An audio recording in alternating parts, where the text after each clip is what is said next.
రిజర్వేషన్ల బిల్లుపై చర్చ సందర్భంగా మండలిలో ఇవాళ తీవ్ర ఉద్రిక్త పరిస్థితులు ఏర్పడ్డాయి. ఇటు బీసీ బిల్లుపై చర్చకు కాంగ్రెస్ పట్టుపట్టగా అటు కాళేశ్వరంపై బీఆర్ఎస్ సభ్యులు నిరసనకు దిగారు. బీసీ బిల్లుపై చర్చను అడ్డుకుంటున్నారని అధికార పక్షం బీఆర్ఎస్పై ఆగ్రహం వ్యక్తం చేసింది. కాళేశ్వరం కమిషన్ పేపర్లు చించి పోడియంపైకి విసిరారు బీఆర్ఎస్ ఎమ్మెల్సీలు. సభలో ఎవరేం మాట్లాడుతున్నారో అర్థం కానంత గందరగోళం జరిగింది. అధికార విపక్షాల పోటాపోటీ నిరసనల మధ్య బీసీ బిల్లును మండలి ఆమోదించింది. దీని మీద మీరు చర్చలో పాల్గొనండి.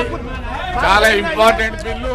కాళేశ్వరంపై సిబిఐ విచారణ వద్దంటూ బీఆర్ఎస్ ఆందోళన చేసింది. మండలిలో చైర్మన్ పోడియంను ముట్టడించి నిరసనలు చేశారు.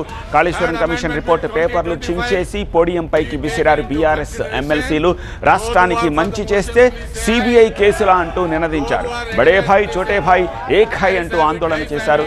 బీఆర్ఎస్ సభ్యుల తీరుపై మండిపడ్డారు మంత్రులు. బీసీ బిల్లుపై చర్చను అడ్డుకుని ఆందోళనలు ఏమిటని ప్రశ్నించారు. కాళేశ్వరంపై సిబిఐ విచారణ ఎదుర్కొనే ధైర్యం బీఆర్ఎస్కు లేదన్నారు మంత్రి పొన్నం ప్రభాకర్. తీవ్ర ఉద్రిక్తతల మధ్య 4 బిల్లులకు ఆమోదం లభించింది. Those who are for the class 2, class 1 enacting formula, wrong title, please say aye. Those who are against, please say no. Ayes have it, ayes have it. Class 2, class 1. BC బిల్లుపై చర్చ సందర్భంగా మంత్రి పొన్నం తీవ్ర ఆగ్రహం వ్యక్తం చేశారు. బీఆర్ఎస్ ఫ్యూడలిస్టిక్ పార్టీ అంటూ విమర్శించారు. బీసీల అంశం చర్చకొస్తే అడ్డుపడడం ఏమిటని ప్రశ్నించారు. బీఆర్ఎస్కి బీసీల పట్ల ఉన్న గౌరవం వైఖరి ఏమిటో తెలిసిపోతుందన్నారు. 42% రిజర్వేషన్లను అడ్డుకోవడం సరికాదన్నారు మంత్రి పొన్నం. సిబిఐ విచారణకు ఎందుకు వ్యతిరేకిస్తా ఉన్నారు?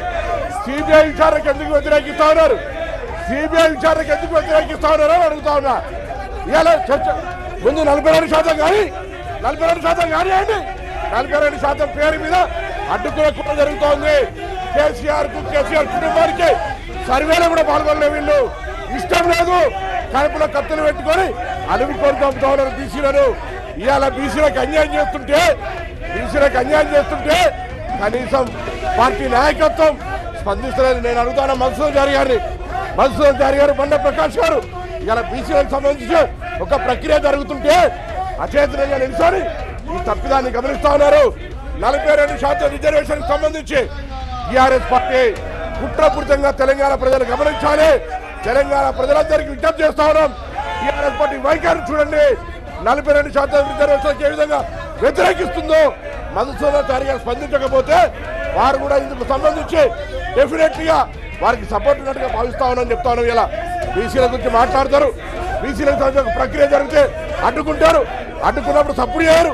ఇదేం పద్ధతి అని అడుగుతా ఉన్నాం. అందుకే దయచేసి అధ్యక్ష వీళ్ళని వెంటనే ఒక విచారణ ఎదుర్కోలేని అవినీతి పరులుగా అవినీతి ఆరోపణ వస్తే విచారణ ఎదుర్కోక మొగల్ని కొట్టి మొరమర అన్నట్టుగా ఇలా ఈ విధంగా రాద్ధాంతం చేస్తున్నటువంటి వాళ్ళు ప్రజాస్వామ్యాన్ని అపహాసం చేస్తూ ఇలా బీసీల రిజర్వేషన్ అడ్డుకోవడానికి ప్రొటెస్ట్ చేస్తున్న వీళ్ళ మీద కఠిన చర్యలు తీసుకోవాలని కోరుతా ఉన్నాం.